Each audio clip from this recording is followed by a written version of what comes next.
Welcome to Complex Creatures, exploring spirituality and the common good.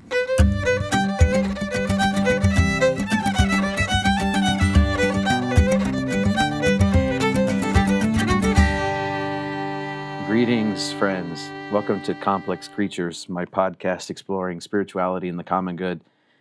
Today I welcome Christi Heidt, Program Director of an organization called Peachtree Christian Health. Peachtree Christian Church, which is where I serve, helped to launch a hospice facility many moons ago. And as culture and time changed, those hospice facilities morphed into a new sort of organization with a focus on helping the flourishing of all people. Now, it's called Peachtree Christian Health because it focuses very specifically on care for people who happen to have cognitive decline because of dementia and other related issues. It's a fascinating ministry and organization. It gives space and time for caregivers to have rest and meet their daily needs, while people who happen to have these traits of cognitive decline are cared for, are engaged with in dignified ways, sometimes with practices that enhance their cognitive ability, but mostly in ways that make them continue to flourish at their pace and space and time. Christi is a passionate caregiver and a wonderful servant for this community. We talk today about the issues of cognitive decline in our world. As the boomer generation, the largest generation of humans to ever live on the face of the earth, lives longer than any other generation of humans lives on the face of the earth. Issues of cognitive decline are becoming more and more paramount and important for caregivers to think about. Questions really are coming to the surface of society is how do you hold the memories of people who can't hold their memories? How do you keep their personhood intact through community? What does it mean to dignify someone who can't remember what they've studied or where they worked or even maybe their loved ones' names? This is a deeply compassionate ministry and program, and the practice of it helps illuminate some deeply spiritual truths about ourselves. I think going forward, we're going to need to learn better how to care for those who are aging. As modern science continues to allow our bodies to live longer and our minds and bodies grow in different ways and decline at different rates, we're going to need to think more robustly about what it means to be a human and to give care. And ministries like Peachtree Christian Health are a good place to start. I hope this teaches you something that you may not have known. And if you're someone in need of care, or you're a caregiver in needing of rest, I hope this gives you hope. Give this a listen. Christi, thanks for being here today. Tell us what you do at Peachtree Christian Health. What's your title? And then what do you do? And put that under the context of what is Peachtree Christian Health to the community? Right. So I am the program director there at Peachtree Christian Health. We're an adult day and brain health center in Duluth, a little bit a ways from here. So that's just kind of a suburb of Atlanta, you'd say, for those people listening elsewhere. Correct. Yeah. It took me about 45 minutes to get here. So give you some time frame. So we're an adult day health and brain center. So we have people who come during the day only. We're not a residential or overnight place to spend their day. Most people have some type of cognitive, physical, emotional decline and are looking for purpose and meaning and stimulation of their minds, their bodies, and their hearts. So as program director, I try to make sure they have a really great program. They're very involved, learning a lot of new things. We build on brain health, doing evidence-based programs that can improve brain function or keep it, healthy, and also resilience. We do a little bit talk about that because as you age or in life in general, you're going to come across problems and issues that you need to have some resilience. So we try to build on those behaviors there as well. I try to tell the folks that I serve that this generation that mostly right now is in that care, although I know that there are people in other generations who need this sort of care as well. But the generation, the target, or the primary generation, I might say, is like the largest generation of humans to ever live on the planet, and they're living longer than any other generation of humans has ever lived on the planet, which means that with that, we're going to see an increased amount of people who happen to have some form of cognitive decline. Correct. Dementia, Alzheimer's, Parkinsonism. There's a bunch of words associated with many different ailments, perhaps. So for us to be thinking about care of folks who happen to have those situations befall them is actually to be on the cutting edge of something that society needs. Would you agree with that? Absolutely. No, all of us, as we age, are going to have some type of decline. We talk about that, a lot there, is that we're not who we used to be. I say we're all recovering perfectionists. Mostly in life, we wanted to do things really well, and, that was the thing. But now we try our hardest, and it's not necessarily exactly like we used to, whether in some physical sport or cognitive function, or just your heart. I cry a lot easier now than I used to, just Here. Right. So I think that as we age, all of us have decline, and you have to be prepared for it. I was talking to our friends this morning before we came over, and we've coined a phrase that my family thinks I way overuse it, but I think it's a way of life. We talk about the perfectionism. So many people are afraid to even attempt something because they know they're not going to be able to do it like they used to. And we phrase it as Peachtree perfect. That it's Peachtree perfect. So you just try and you do your best, and it's not going to be great, but it's Peachtree perfect. And so it's every day is a walk in being Peachtree perfect, and you learn that humility that, who I am today isn't who I was 10 years ago, 20 years ago, 60, 70, 80 years ago. We have some people who are close to 100, so, we're not the same.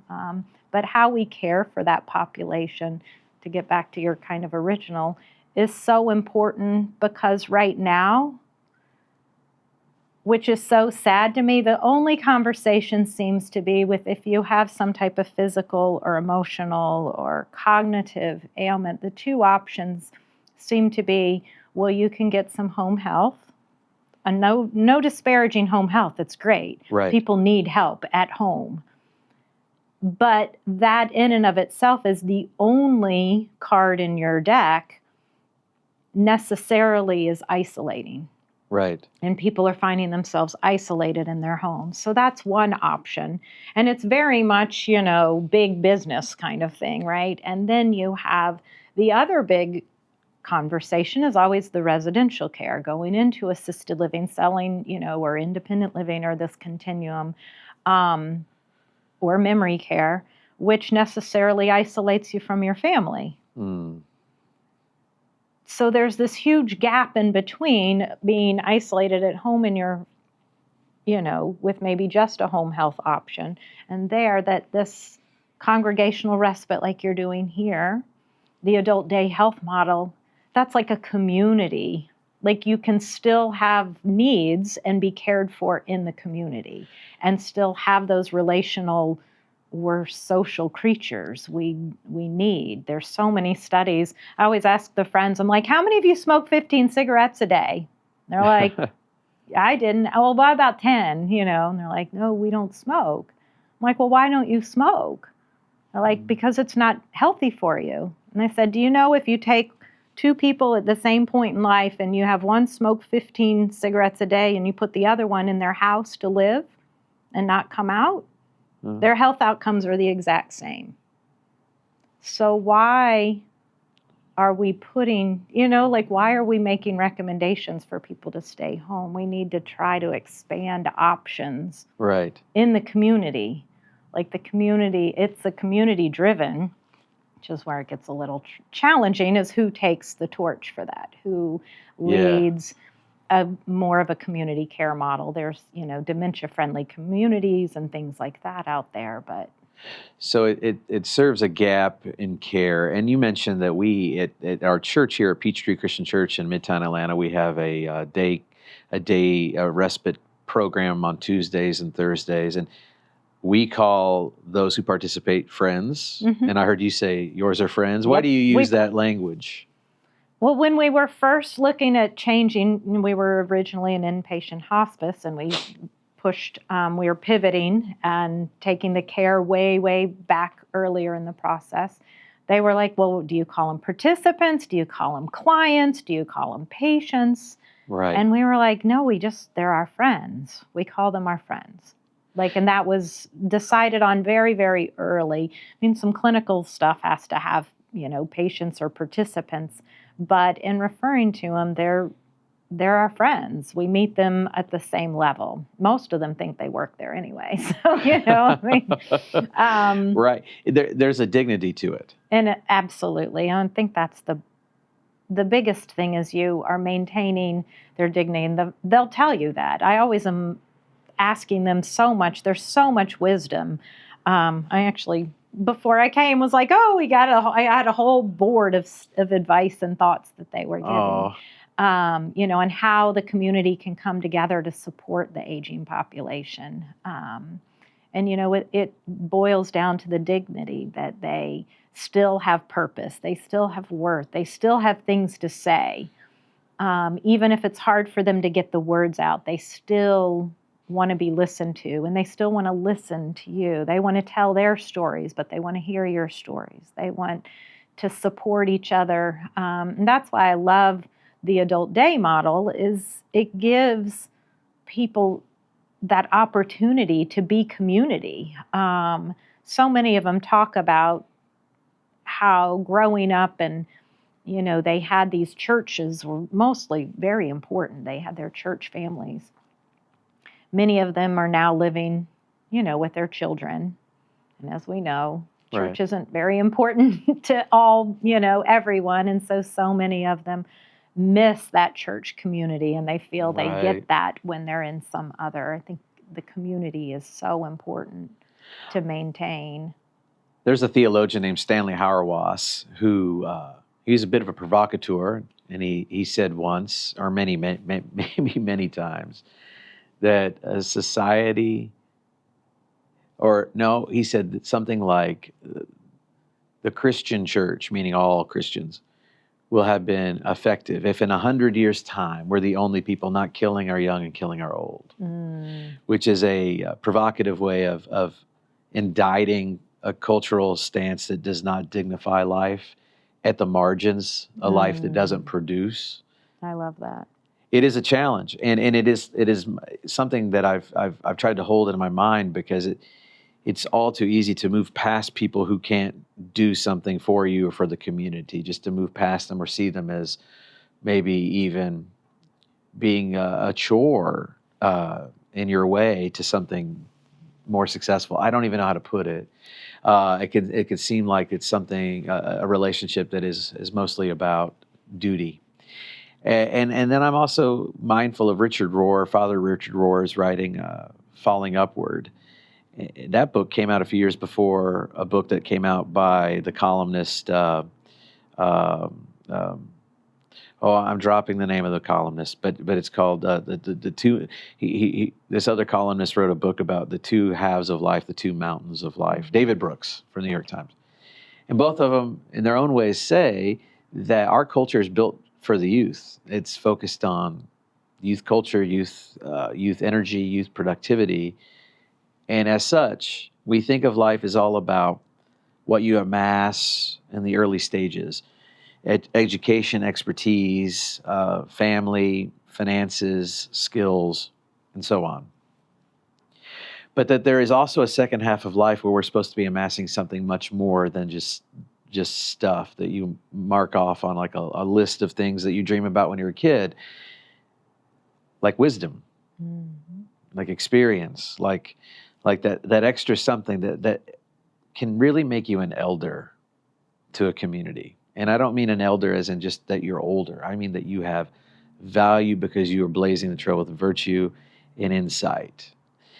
And I really, really feel like there's a loss in our culture right now of developing that, of pushing people to continue to grow and to honor it. And if we're failing there, then we're certainly failing at the next step, when that decline grips us all, and it will, to where we can't produce anything any longer. And maybe we are the people who walk around not necessarily even remembering our stories. So I applaud you in your efforts and other efforts to try to dignify folks who maybe don't even know how to hold their own story any longer. Right. How do you see the dignity of a person that you care for or work with, your friend, who can't remember their story, remember who they are? Right. And then that's where we become the keepers of their story. I remember I went to a retreat at the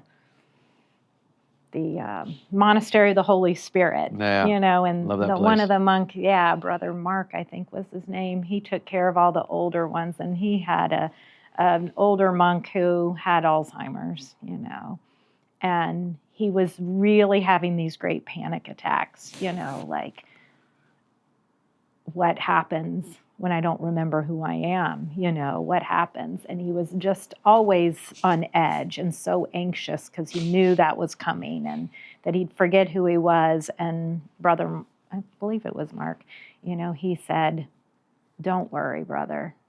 I will always remember who you are." And he said that just telling him that, he didn't have any more panic attacks. Like, he felt like he would have that. So we have,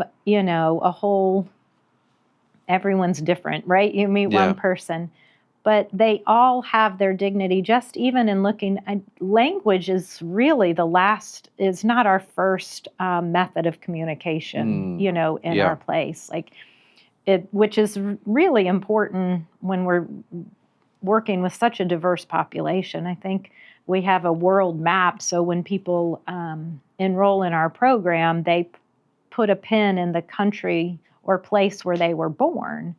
And right now we have over 30 countries across the world represented of where people have been born that have come and, are part of our family there, and our friends. So especially with Alzheimer's or dementia, you might lose your second language and go back to your primary. So it's always a concern is how. But then our staff, most of our program staff are Korean. The language is not, your spoken language isn't the way we speak with our friends. It's through love and dignity, looking them in the eye. Just so important. Sometimes we get busy in the day, and especially, I would assume caregivers would really be able to relate to it, as you're just so busy through the mechanics of making sure they're clean and they're safe and they're engaged, and that you miss that intimate connection with the person. Oh, well, I can identify being a parent. I remember very vividly being busy about something and my kid talking to me and me listening. I was listening, but I was looking at something else, and they grabbed me by both cheeks and turned it to their face very gently, and I could see they really wanted me to look and see. Yeah. Paying attention is very, very and that's what important. They said. I pulled up my little picture of all they said, and that was a huge one, like what they need. And they said that they need love and acceptance. And when, those were the two things that they look for, is love and acceptance. And we kind of dove down into what each of those were. But the attention, that just looking them and listening to them, being patient with them, helping them accept who they are in life. It's really important to give them, just your attention to them gives them that acceptance that I'm still important, even though I might have to repeat myself or do it. That might be the most validating thing that we experience. To be loved and accepted as you are, as you are in the moment. Right. I have certainly been blessed to feel that way by my parents and loved ones, by my spouse. I did have a spiritual experience once that was kind of mystical, but I'll tell you kind of about it. It's kind of strange, and people might think I'm a little bit odd, but I was reading this selection from this theologian and mystic and saint called Nicholas of Cusa. And he was describing this exercise at a monastery of having a bunch of monks stare in front of the room where there was an icon. And they were to line up in rows, and they were to fix their eyes on the icon of Christ. And it was one of those images where it looked like it was looking at you, no matter where you stood. Right. And then they were to shift their spot in the room and to see the icon follow them. Right. And they kept doing this. And the whole point, the end of this exercise, is to say that you never escape the gaze of God.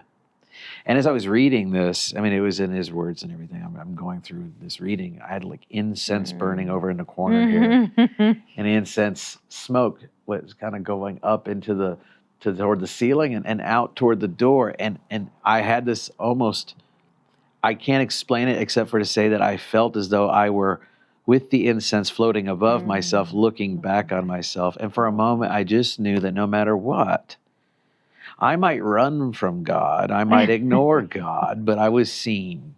I was seen, and I was okay. And I felt this warmth in my body. My cheeks got real warm and flush. And it was just, for me, a validation of me as a person. That's a deeply spiritual, personal sort of thing that might be strange. But I think that we also, whether you're a believer in God or not, I think we offer each other that gift. And sometimes we mediate that on behalf of God to other people by seeing them, looking them in the eye, maybe not even saying a word at all. Right. Yeah, we have a group of women. They're really beautiful evangelical prayers that'll come once a year. And, they'll pray with our friends and pray over them and sing, and it's really beautiful. But I remember this last time they came, just to hit home on how important it is. We have one of our friends. She's one of those kind of crankier old women. Sometimes as diseases affect the brains, I call her love language the language of sailors, because she now, is very colorful with how she describes. This little cranky, doesn't like to do, kind of likes to be by herself. But while they were there that one time, I was like, I'm going to go. She was off by herself at a table, and I went and sat with her for a minute. And I said, how are you doing? She was like, kind of looked, and she's like, whatever. But then I leaned across and I just looked at her, and I grabbed her hands and looked really deep into her eyes. And I said, I see you. And she kind of looked away. She couldn't hold the look, but I kept staring, and I said, I see you. And you could see she looked back, and tears started to well up in her eyes. And I said, and I love you. And then the tears just streamed down her face, and I just held her hands. And then she's like, well, I blah, blah, blah, blah, blah, love you dearly. But it was such a reminder of how important it is to just take that time with them, remind them, because they do talk about how people get so impatient with them because they're not as quick as they used to be. They are not as feeble as they used to, agile, I guess, as they used to be. They can't do things, and people just are like, come on, let's go. What's taking you so long? Well, and I'm sure caregivers and loved ones can feel hurt if their loved one doesn't remember them or call them a different name or confuse them. You would hope that people could be so understanding, but you can also understand a feeling of hurt.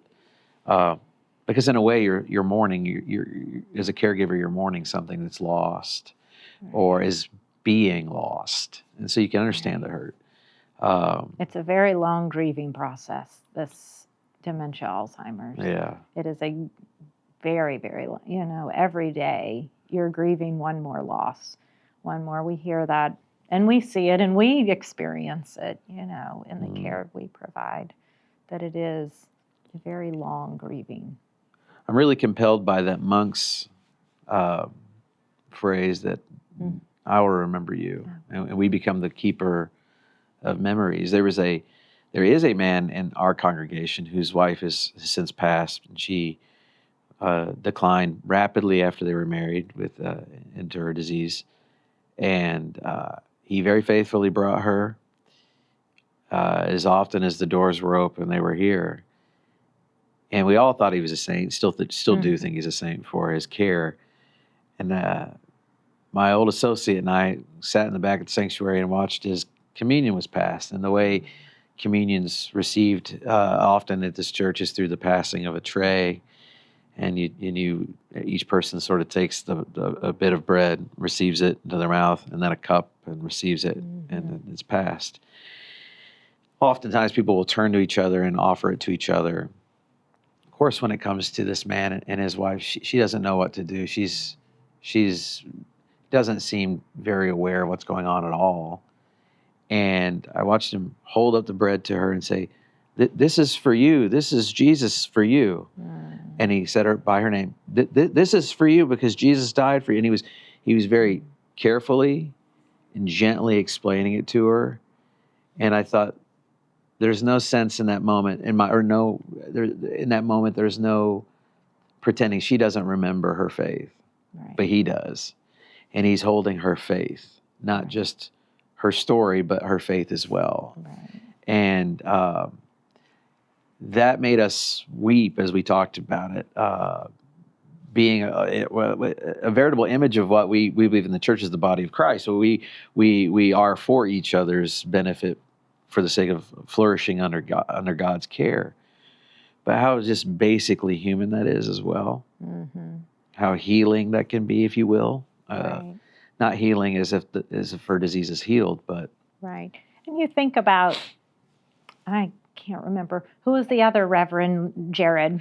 That's who I'm talking about. Yeah, right, I figured. Reverend Dr. Jarrod Wortman. Yeah. Wortman. Yeah, I couldn't remember. Sorry if you're listening, Jarrod. I couldn't remember. But yeah, I remember having lots of conversations with him because he was very interested in, dementia and he, and other people, of like that dementia and all kinds of ailments are physical. That your soul doesn't get dementia.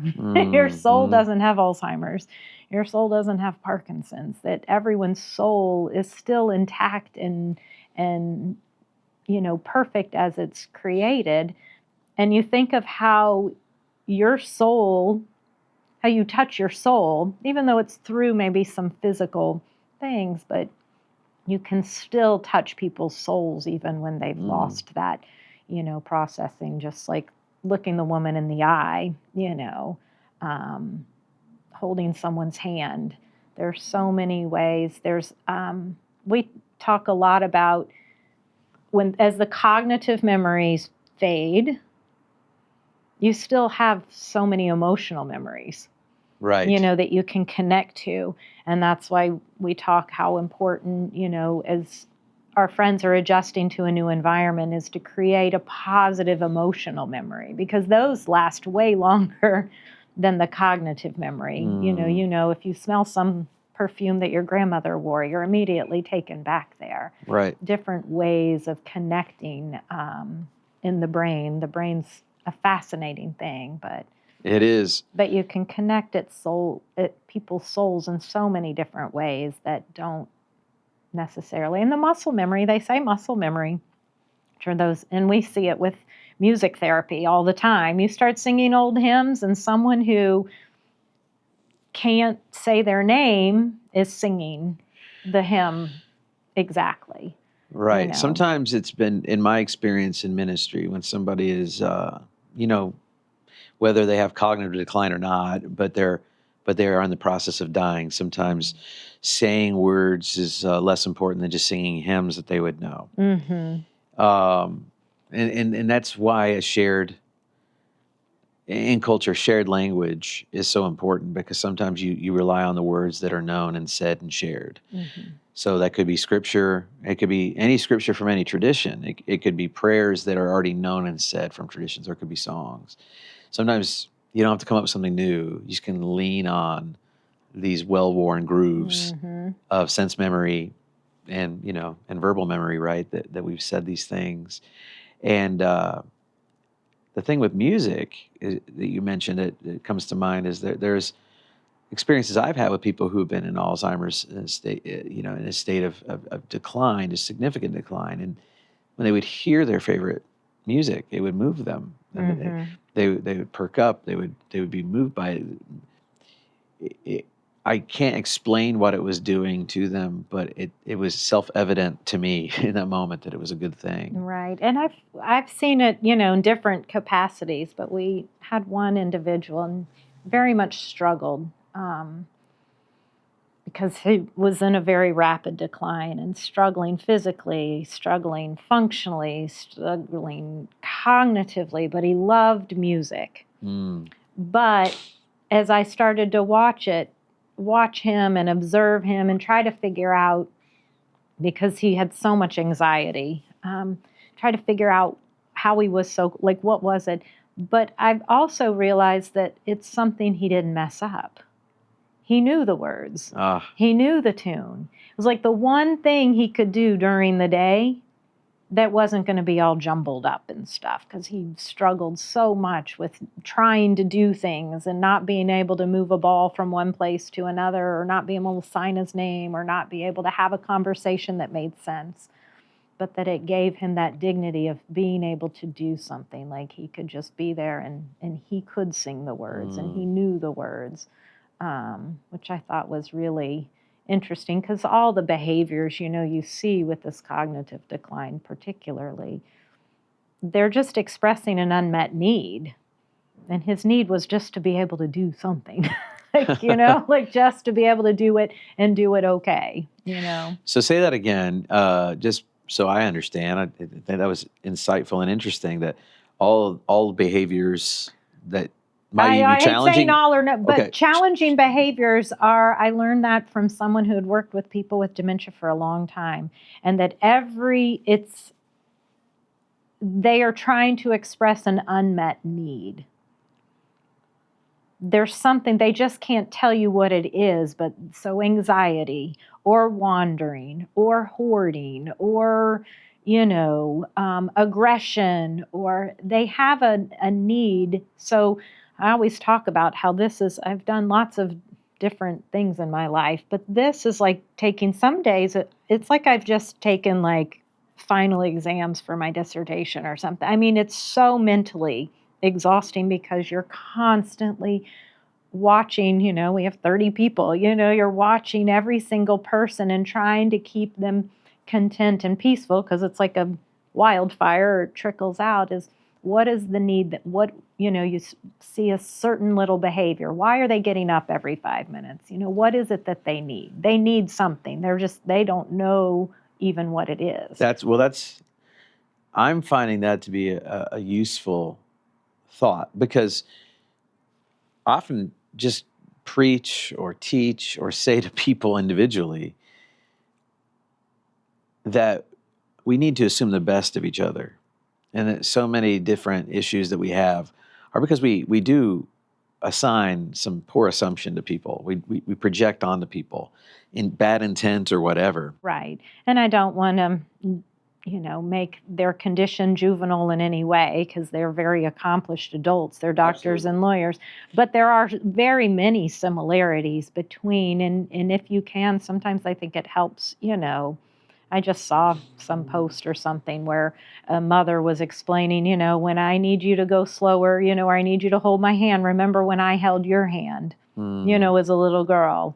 Or when I need help, or I don't want to shower, because I think I showered today when it was a week ago, remember how I had to chase you around, but I think that you can find empathy sometimes in those moments as caregivers, because the caregiver burden with particularly dementia and Alzheimer is significant.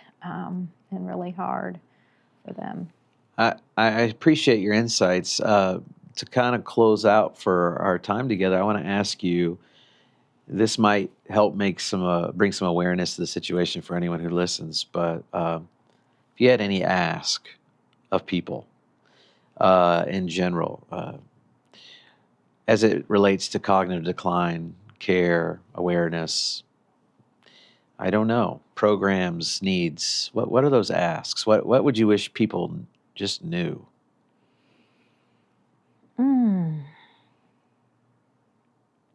I think the number one thing that we've always tried to imply, and it's hard, I've been a caregiver too, so I know it's hard, but to remember you're never alone. Because being a caregiver can be super isolating. You can feel like no one understands it because you're so overwhelmed with all that you have coming at you, and it's hard to navigate. And that if you have a moment to just there are people and organizations to help. I know you have to have the bandwidth to be able to just be like, well, okay, usually it's when you have bandwidth, you might sleep, but that you're not alone. I wish there were more adult days. My dream is that there will be an adult day or a congregational respite or some type of community, because we're serving two people, which is the beautiful. You get 2 for 1. I tell families that all the time. You're getting 2 for 1. The caregiver, you get to go be a wife or a mother or a friend, whatever. You're not a caregiver. They make it very clear when they drop their loved ones off that they're like, yeah, but don't bother me because I get to be a mom today. Right. I'm not a caregiver. I can be a spouse or whatever. That to look for opportunities. And I hope that there will be more and more as the hopefully conversations like this start on how the community comes together and cares for that population. Let me push into that answer by saying something that, please talk again, because you said to me some stuff that was interesting before we started recording about how where you are in Gwinnett County, which is one of the counties of the Atlanta region, you said you have you support 7 counties are represented in Peachtree Christian Health's care. And you said, I don't say that to brag. Say more about that. You're trying to get me emotional. I see that.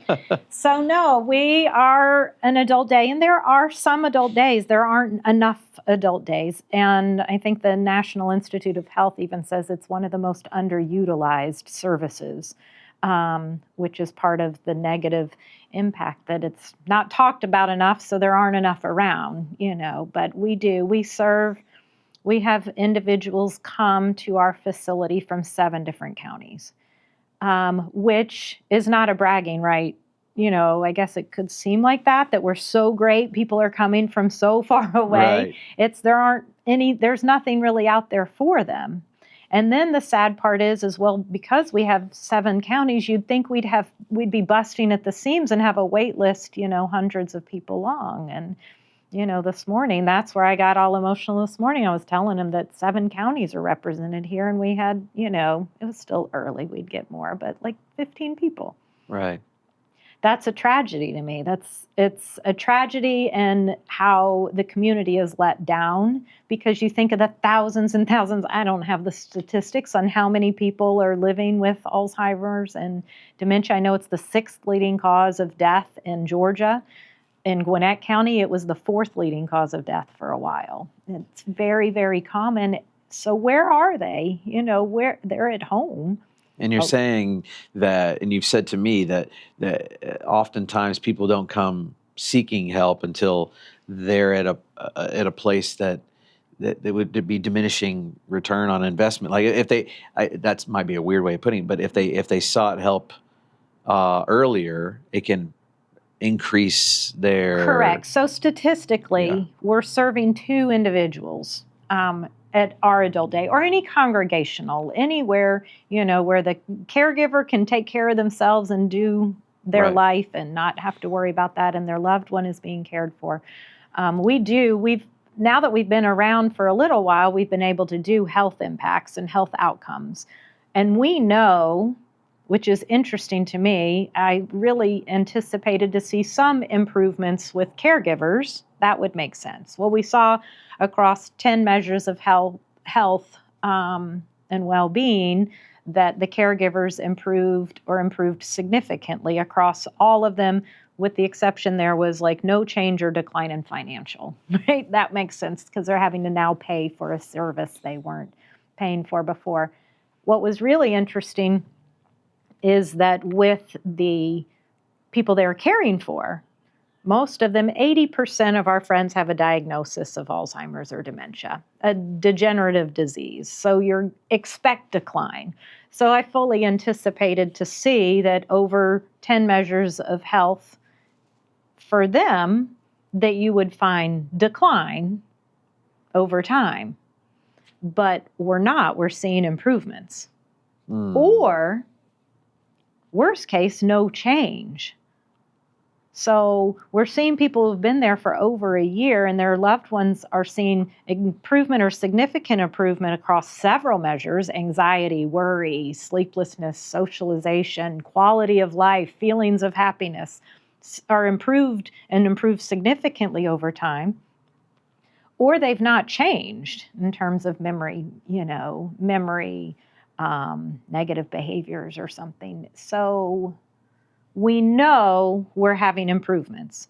So if you think about time across, this is a long way to answer your question, we know we can slow the decline of this disease, and we can improve the health and well-being and reduce the caregiver burden. So where those two kind of intersect, those two lines, the decline and the burden, when they intersect, that's your crisis point, right? I can't care for you anymore. Like, this is too hard. Like, I can't do any more than I'm doing. That's the crisis point where the decline and the burden intersect. So if that's at a certain point, if you know earlier, you can slow the decline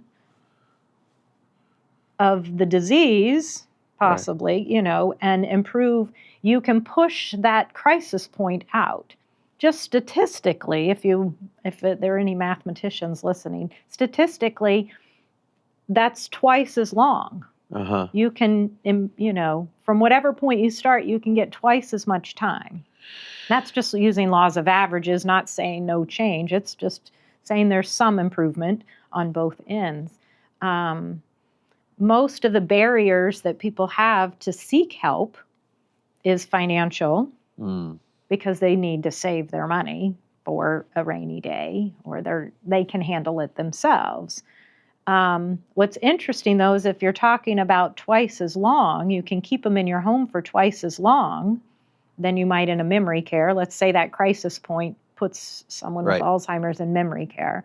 The cost of adult day and congregational respite and programs like that are 25% of the cost of memory care.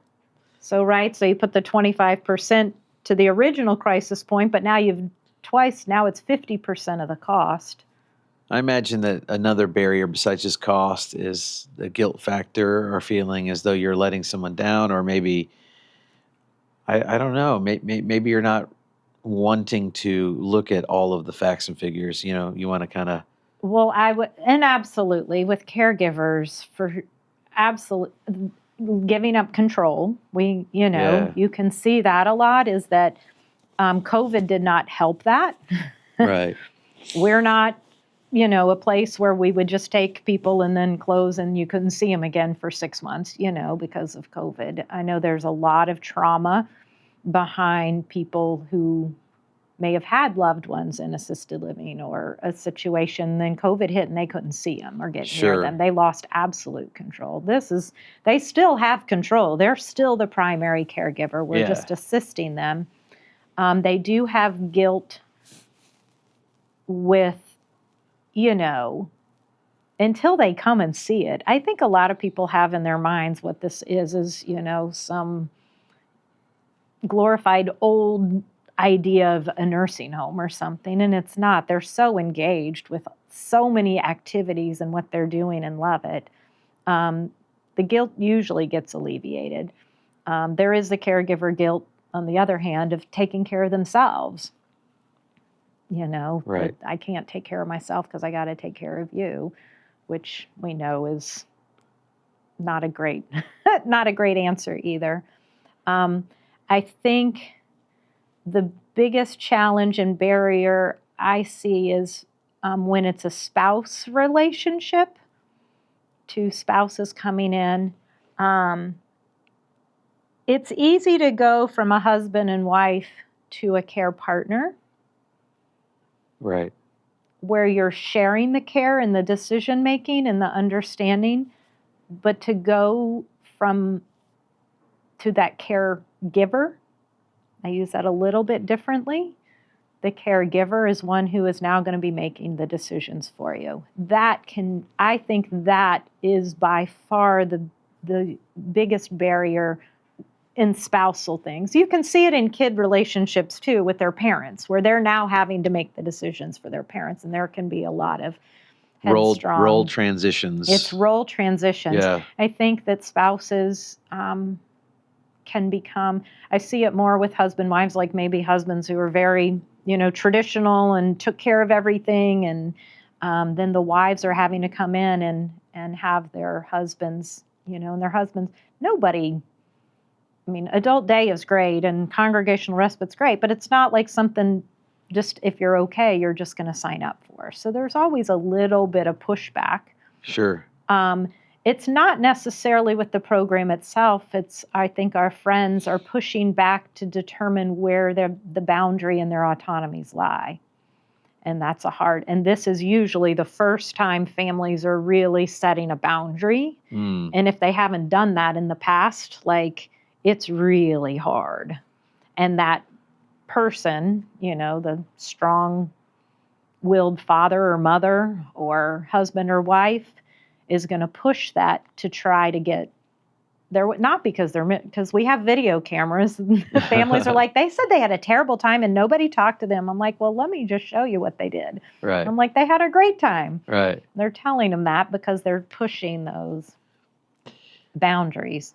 I don't know if I answered any of your question, did. But no, you did. It's interesting. The title of this podcast is Complex Creatures, and we certainly are complex. And navigating the changes of our roles as we age, navigating the changes in our body and to our mind. These are all challenging things. Yeah, I think from our friends, I think it's a great example, and I learn from them and I watch, because you see people who you are like, I want to be just like them. Yeah. If I have something challenging happen, I want to take on, it's really the habits we develop in life now are the habits that you keep later. Those are the things like how you respond and you react. So, and I keep telling my kids, I'm like, kids, humility is a superpower. It's a superpower. And think that that's like what I see with our friends is that they just, and humility is not self-deprecation. It's not like beating yourself like I'm a terrible. It's understanding who you are. Right. As a child of God, or, it's understanding who you are truly, which surpasses all the physical and cognitive impairments. But the more you don't take yourself so seriously, that you understand you're human, that you're going to make mistakes, is something we can all practice as we age, and have more patience with each other, have more patience with ourselves is going to help you have more patience with others too. Well, Christi, that's a great way to end. That's a good word. Thank you so very much. All right. Thank you.